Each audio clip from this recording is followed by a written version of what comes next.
नागरिकों तक बेहतर से बेहतर सुविधा पहुंचे, सरकार लगातार इस पर काम कर रही है। लगातार रोजगार जनरेट हो, इस दिशा में भी कई काम हुए हैं और इसी के चलते पिछले कुछ सालों में प्राइवेटाइजेशन का दौर देखा जा रहा है। पिछले कुछ वक्त से पब्लिक सेक्टर बैंकों के निजीकरण पर भी जोर शोर से चर्चा हुई। केंद्र सरकार ने बैंकिंग में कई सुधार किए। इसी कड़ी में कई बड़े सरकारी बैंकों का विलय भी किया गया।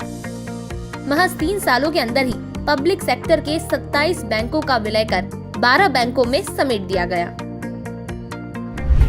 अब एक बार फिर बैंकों के प्राइवेटाइजेशन को लेकर खबरें तेज हो गई है। बैंकों को लेकर भारत सरकार बड़ी प्लानिंग करने जा रही है। इसी सिलसिले में नीति आयोग ने एक लिस्ट भी जारी की है। आइए आपको बताते हैं आखिर सरकार की मंशा क्या है, सरकार बैंकों में कौन कौन से बड़े बदलाव करना चाह रही है। नीति आयोग ने जो लिस्ट जारी की है उसके हिसाब से आने वाले समय में पब्लिक सेक्टर के कई बैंकों का निजीकरण किया जाना है।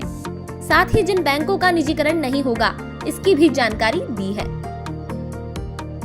सबसे पहले हम आपको बताएंगे कि सरकार ने किन बैंकों को निजीकरण से बाहर रखा है।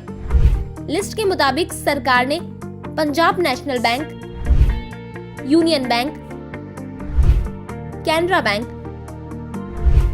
State bank of India, bank of Baroda, Indian bank का निजीकरण नहीं करेगी।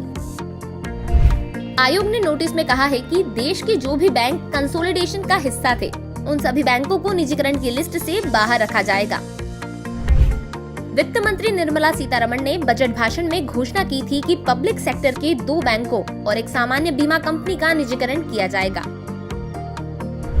वहीं सरकार द्वारा घोषित FY22 के लिए मौजूदा विनिवेश लक्ष्य 1.75 लाख करोड़ रुपए है। सरकार और LIC मिलकर IDBI बैंक में 60.72% हिस्सेदारी बेचने की कोशिश में जुटी है। पिछले महीने सरकार ने कहा था कि विदेशी फंड और इन्वेस्टमेंट फर्मों के एक कंसोर्टियम को IDBI बैंक में 51% से ज्यादा की ओनरशिप हासिल करने की परमिशन देगी।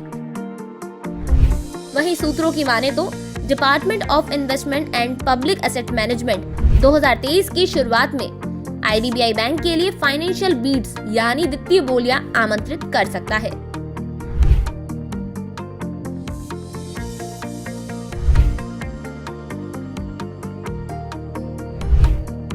इस वीडियो में इतना ही। आपको ये जानकारी पसंद आई है तो कमेंट्स में जरूर बताइए। ऐसी ही जानकारी के लिए बने रहिए News 18 हिंदी ओरिजिनल्स पर।